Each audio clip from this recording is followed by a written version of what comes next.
Saludos. Y bueno, con referente a la solicitud que se nos hizo de elaborar una serie de videos para la evaluación del segundo parcial, eh, procederé a explicar un poco acerca del sistema de complemento.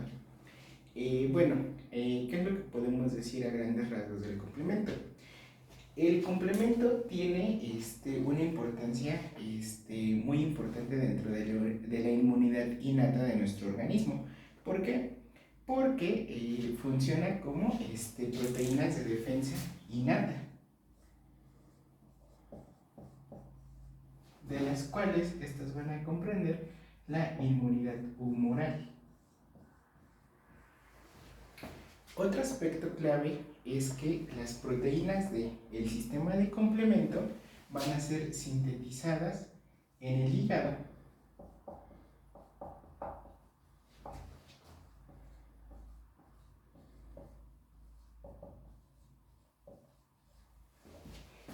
Esto es bastante relevante porque cuando existen patologías hepáticas en personas, no sé, por ejemplo, alcohólicas o que tienen hígado graso, pues se suele ver alterada su inmunidad, pero es por esto, porque las proteínas del complemento son sintetizadas en el hígado.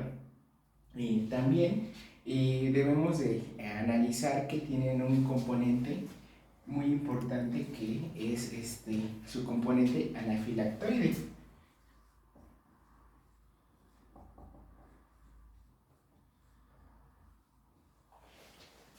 El componente anafilactoide, su principal importancia es que va a ser uno de los inductores de los procesos inflamatorios. ¿Y qué es lo que comprende este efecto anafilactoide? Va a comprender lo que es rubor, tumor, calor, edema y quimiotaxis.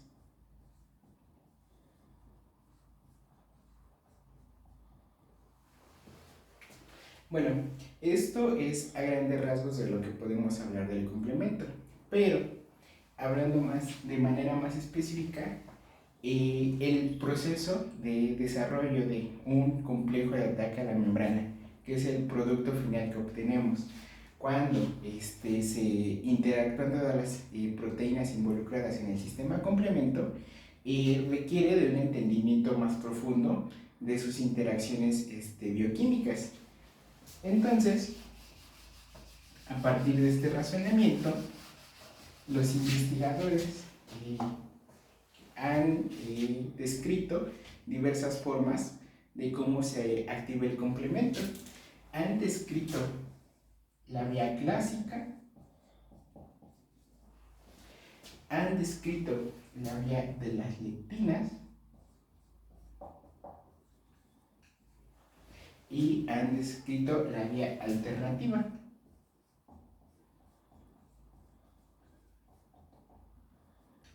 La vía alternativa también es denominada de la properdina.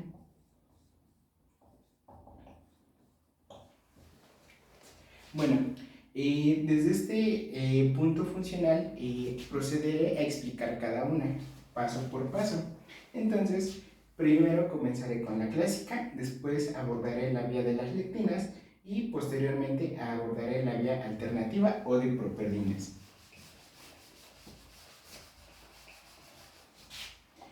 Bueno, ¿qué es importante con respecto a la vía clásica?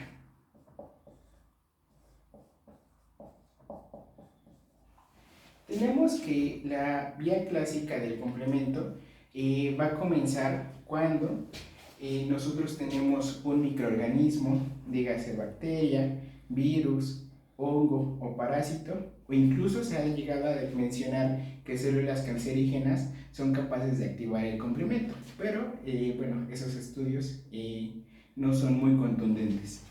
Sin embargo, tenemos que la vía iniciadora de la vía clásica es la proteína C1, la cual, si describimos sus características principales, va a tener tres subunidades, las cuales van a ser las subunidades Q, las subunidades R y S.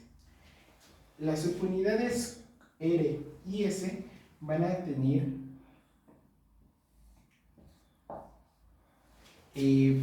características de enzima, van a ser degradadoras. Entonces, por lo cual se les va a considerar como catalizadoras. Mientras que la subunidad Q va a tener una estrecha afinidad por involucrarse con las inmunoglobulinas.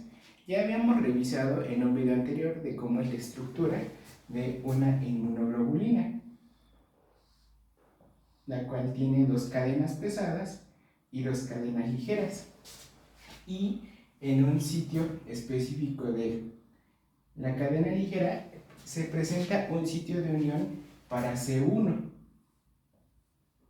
Y bueno, en la inmunoglobulina vamos a tener que va a ser capaz de interactuar C1 para empezar a formar un complejo de ataque a la membrana.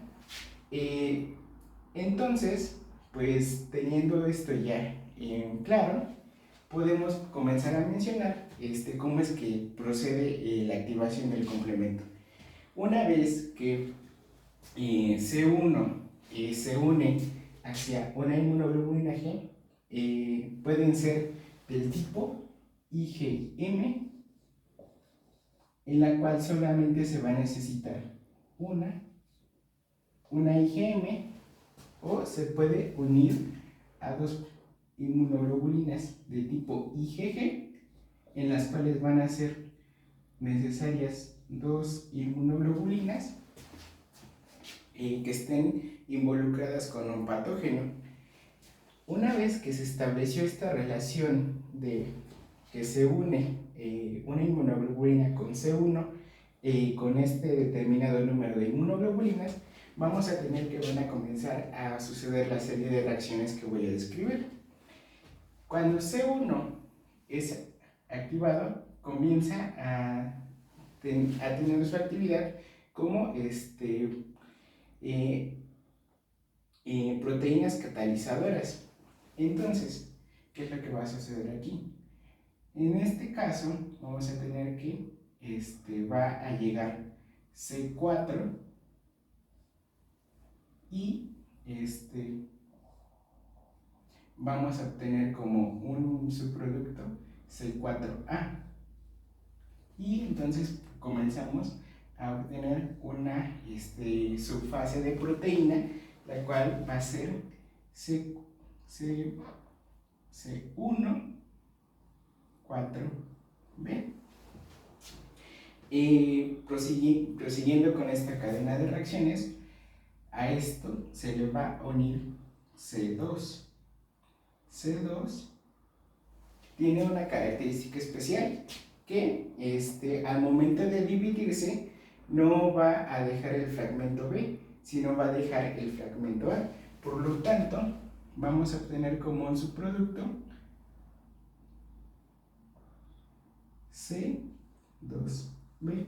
Y aquí vamos a tener a la proteína C14B2A. Esta la voy a encerrar en otro color. ¿Por qué? Porque esta enzima, bueno, ya se le puede considerar como una enzima, va a tener una función de una convertasa de C3.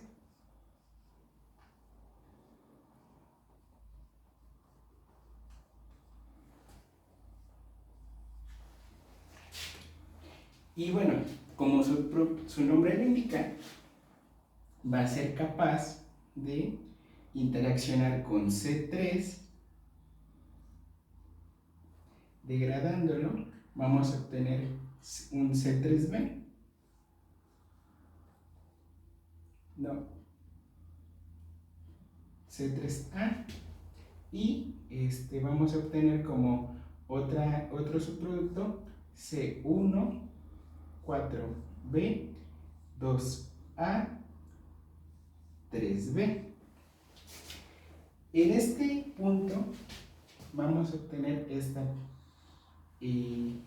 proteína, la cual también tiene una función importantísima dentro de la vía clásica.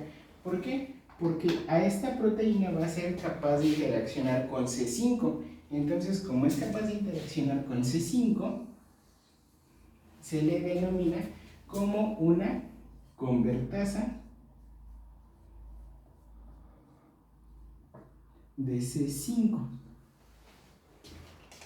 Bueno, una vez establecido esto y que tenemos a la convertasa de C5, pues ya va a ser fácil que podamos obtener de C5, que entra a esta asociación de reacciones, vamos a obtener C5B y vamos a obtener una anafilostoxina que va a ser C5A.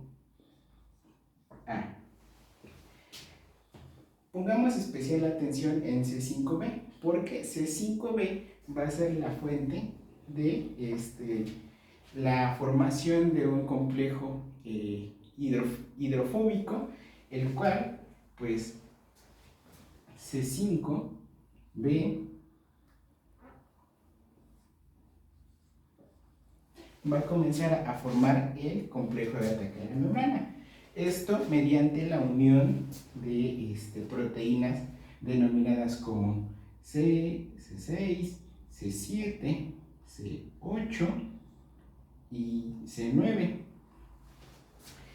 La efectividad del complejo de ataque a la membrana, o también denominado MAC, por sus siglas en inglés, va a ser determinada por la cantidad de C9 que se le unan. Entonces, por lo tanto, pues pueden ser N cantidades de proteínas de C9 las cuales se unan y por lo tanto se le agrega el subíndice N. Y esto, así es como finaliza la vía clásica, con la formación del complejo de ataque a la membrana posterior a la formación de C5B. Recordemos que estas enzimas, bueno, estas anafilotoxinas que fueron producidas como C4A, C2B, C3A y C5A no se quedan así, sino que tienen una función específica como factores quimioatrayentes para neutrófilos, macrófagos, células dendríticas y otras células inmunes para que sean atraídas hacia el sitio de la lesión o de un proceso inflamatorio. Bueno, esto sería con respecto a la vía clásica. Procederé a borrar para proceder a explicar la vía de las leptinas.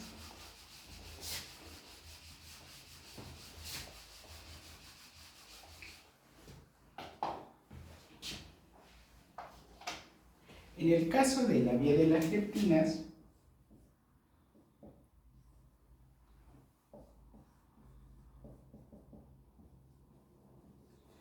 o vía de los mananos,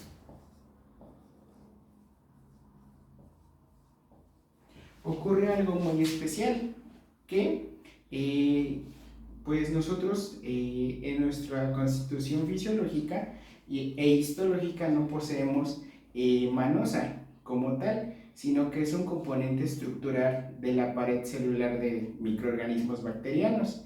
Entonces, pues el complemento resulta de ser activado posterior a la unión de una proteína específica con la manosa propia de la pared de organismos bacterianos. Y entonces, imaginemos que tenemos una bacteria.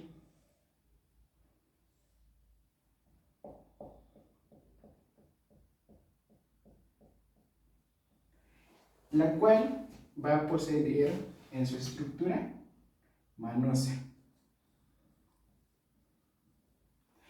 La manosa es el principal carbohidrato que se reconoce, pero pueden ser otros carbohidratos no específicos relacionados con la manosa.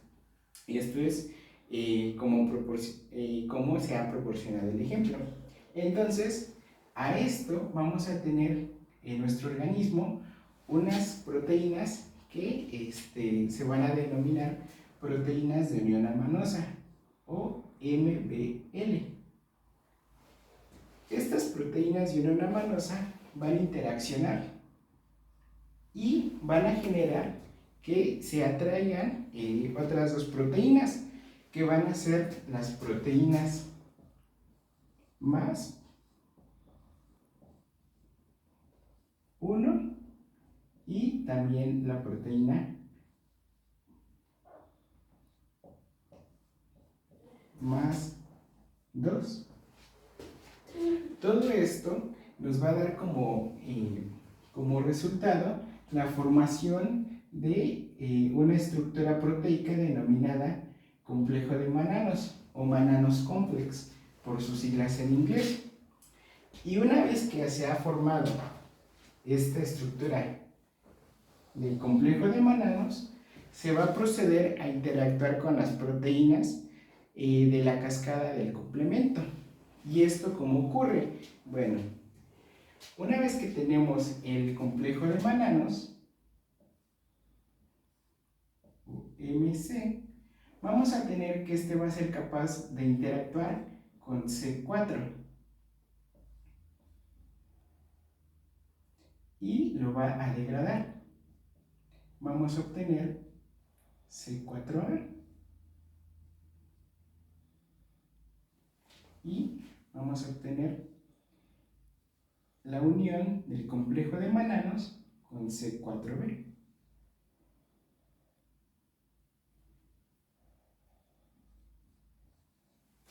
Bueno, posterior a esto, vemos una clara diferencia, que la proteína C1, en este caso, se ve intercambiada por el complejo de Mananos, que es una alteración significativa durante el suceso de esta vía. Entonces, una vez que ya tenemos unidas el complejo de Mananos, que estará actuando como C1 con la proteína C4B, se procederá a la realización de las siguientes reacciones. En este caso, va a proceder la interacción de C2 y vamos a obtener como un producto C2B. Sigue ocurriendo lo mismo con C2B, que tiene esta característica, que siempre va a dejar su fracción de la letra A. Entonces obtendríamos como resultado el complejo de Mananos unidos a C4B2A. Y en este punto, esta proteína cobra especial relevancia porque, a diferencia de la vía clásica, en la vía de las leptinas, esta proteína va a tener actividad de convertasa. Para ser más específicos, va a ser la convertasa de C3.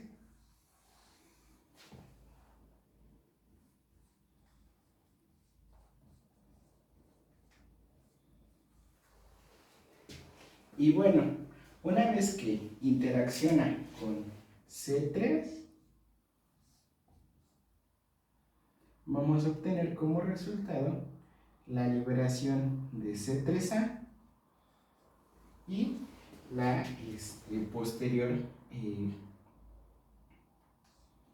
el posterior subproducto, que sería el manano de complejos unidos a C4B2A3B. Y este también subproducto va a cobrar alta relevancia. ¿Por qué?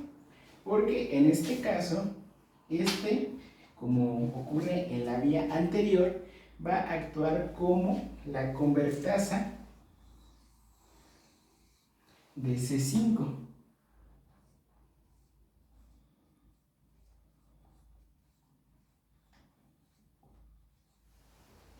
Y bueno, este complejo proteico, que es denominado convertasa de C5, pues va a permitir que sucedan las reacciones que ya conocemos. Se va a degradar el C5 en la anafilotoxina C5A y C5B. Y como vimos en la anterior vía, pues C5B se va a poder unir a las proteínas C6, 7, 8 y 9. 9 en múltiples cantidades, y pues esto nos terminaría generando el complejo de ataque a la membrana, o MAC. Como vemos, a pesar de que es distinto el proceso de activación, pues culminan en el complejo de ataque a la membrana, que pues su finalidad es destruir microorganismos. En este caso, pues son esta vía específicas para bacterias. Y bueno, continuando con nuestra explicación, ya vimos las dos primeras vías. Ahora veremos otra vía, la cual resulta muy fascinante por los procesos químicos que ocurren.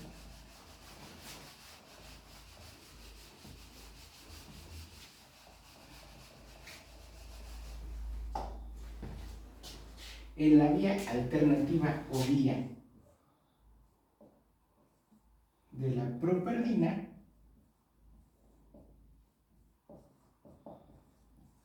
tenemos que en este caso no vamos a tener a un activador como tal, sino vamos a tener a una proteína de C3, la cual va a interaccionar con una molécula de agua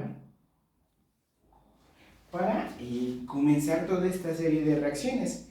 Pero pues nos preguntaremos cómo es que ocurre esto, que con una molécula de agua se pueda comenzar el sistema de complemento.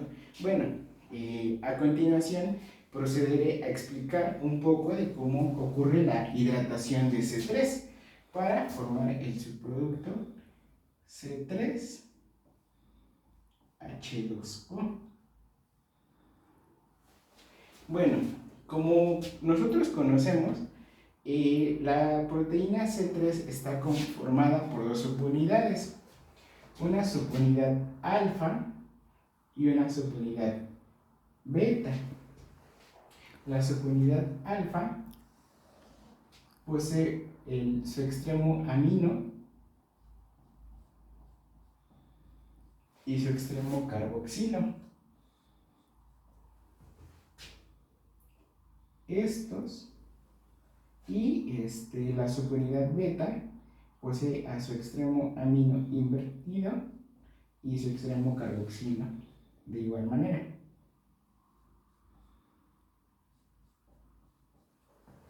Ambos están unidos por un puente disulfuro. Aspectos relevantes de estas proteínas de que conforman a C3 es que esta tiene un peso de 120 kilodaltons, mientras que esta tiene un peso de 75 kilodaltons. Y bueno, usted se estará preguntando cómo es que ocurre la hidratación de C3. Bueno, en esta cadena alfa nosotros tenemos una cierta conformación de grupos tioles. Tenemos, para ser específico, un grupo tiol ester, el cual se va a encontrar en esta zona.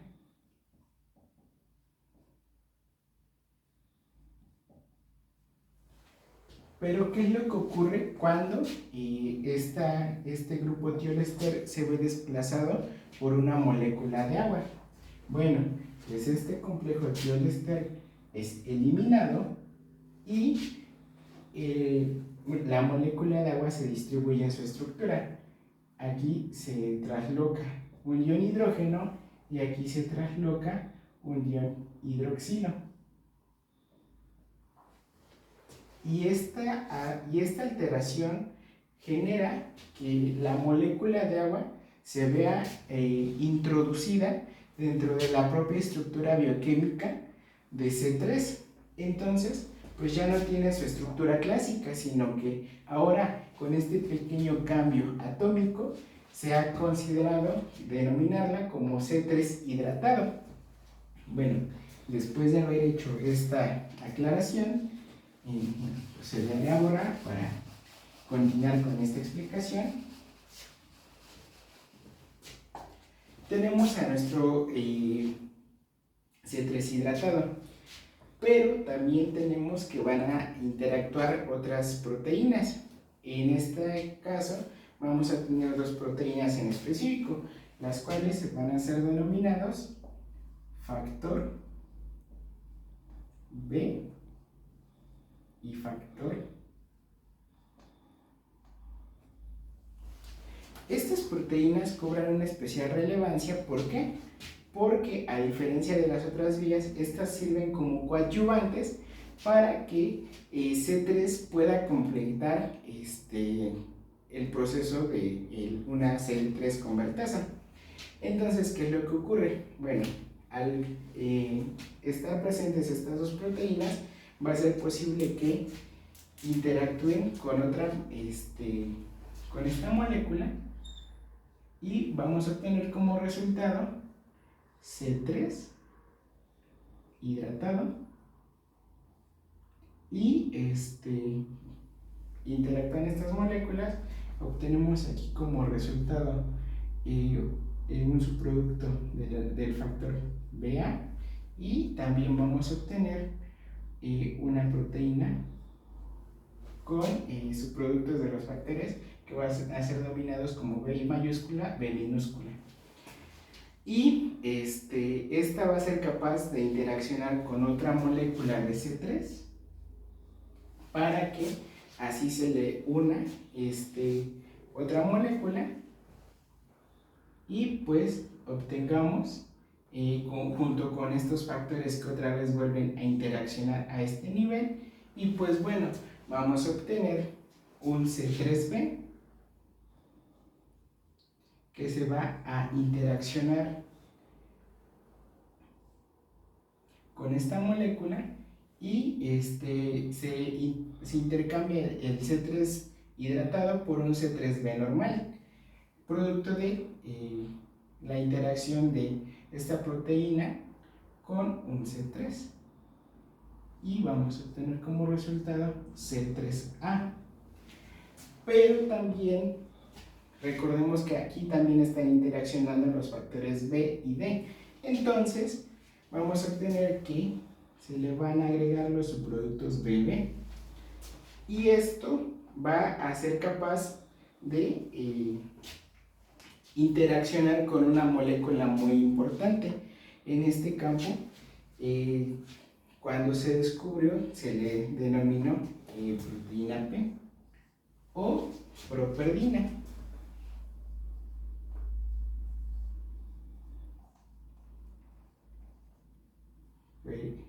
Entonces, ¿qué es lo que ocurre aquí? Cuando ocurre esto, que tenemos a la proteína C3 B mayúscula, B minúscula P, vamos a obtener nuestra primera enzima importante, la cual va a ser denominada como C3 convertasa. Veamos todos los cambios que han ocurrido en las diferentes vías. Bueno, pues en este caso, gracias a que C3 se hidrata, o sea, que ocurren cambios conformacionales en su estructura atómica, pues podemos obtener sin interacción de inmunoglobulinas o microorganismos una convertasa de C3, la cual se ha denominado que su uso puede ser farmacológico como en terapias oncológicas. Y bueno, esta proteína ya va a ser denominada como una C3 convertasa o también se le denomina como factor J. Y bueno, a partir de este punto, pues ocurre lo mismo que hemos venido viendo. Y pues va a interaccionar con C3.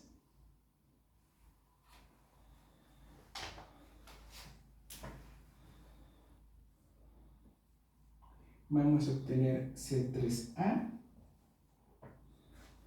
Y cuando tenemos este C3A, ahora con el complejo que ya habíamos tenido anteriormente, vamos a obtener que dos moléculas de C3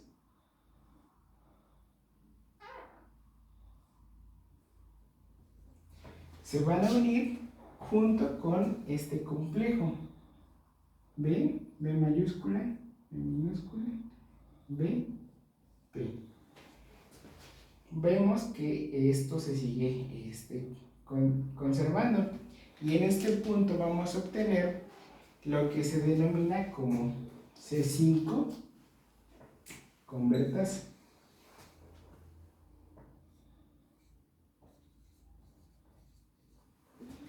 Y bueno, cuando tenemos la C5 convertasa, bueno, pues ya sabemos que esta molécula es capaz de producir C5B,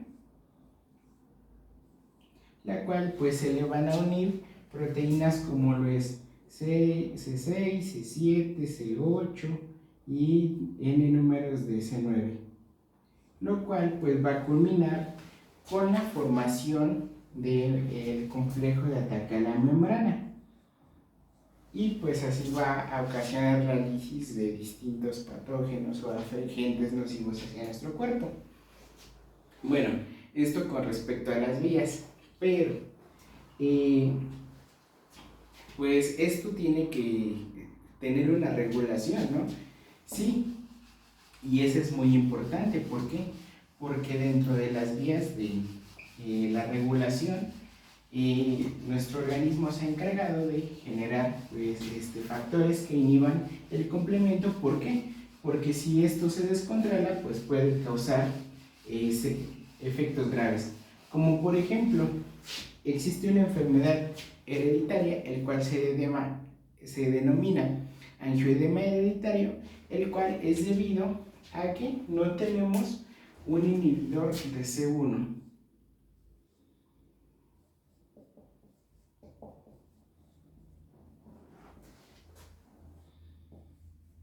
Este inhibidor de C1 es muy importante. ¿Por qué? Porque es el encargado de que no se produzca de manera excesiva una activación del complemento. Entonces, en la vía clásica lo que va a pasar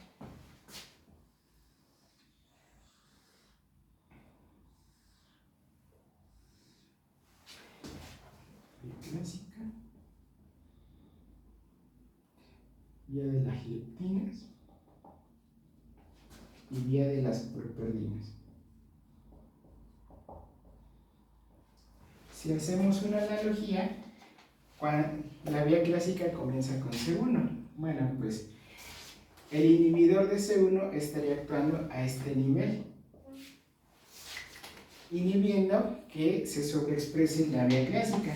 ¿Por qué? Porque pues nos puede dañar tejidos sanos. Bueno, también debo de hablar acerca de los factores I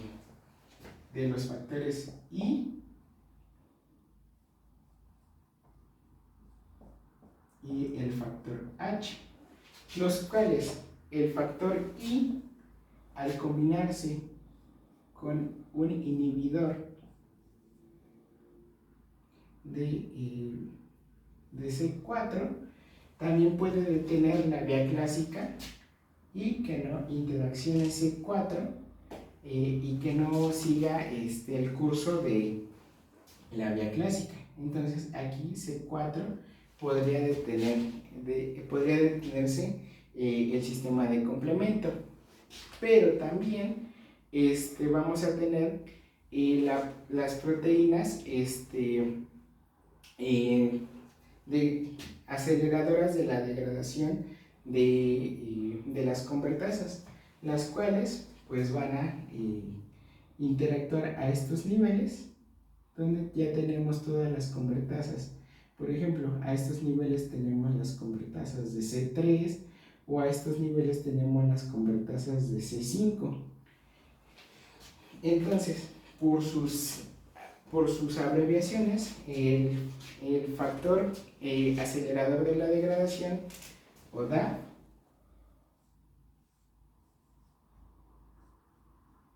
se va a encargar de apurar la degradación de C3 y de C5. ¿Para qué? Para que ya no se siga sobreexpresando el complemento y también para que se regule la respuesta inmune, porque como ya había mencionado con anterioridad, estos factores quimioatrayentes pues pueden causar alteraciones muy graves en los tejidos. Entonces, pues de ahí la importancia de estos componentes. Y bueno, en cuestión a la proteína de ataque a la membrana, o MAC, vamos a tener que también van a existir dos proteínas que se van a denominar FRH y CD39. Estas moléculas se van a encargar de que degraden las proteínas C8 y C9 respectivamente. ¿Para qué? Para que no se pueda crear un complejo de ataque a la membrana. Esto en el caso de que exista una sobreexageración de expresión del sistema de complemento. Para eso es que existen los reguladores. ¿Por qué? Porque si imagínense que existieran estos sin una regulación, pues en nuestras células sanas se crearían poros constantemente y pues eso no sería bueno. Y bueno, hasta aquí finalizaría mi explicación con respecto al sistema de complemento. Espero le haya agradado y haya aportado un poco pues, a su conocimiento. Muchas gracias.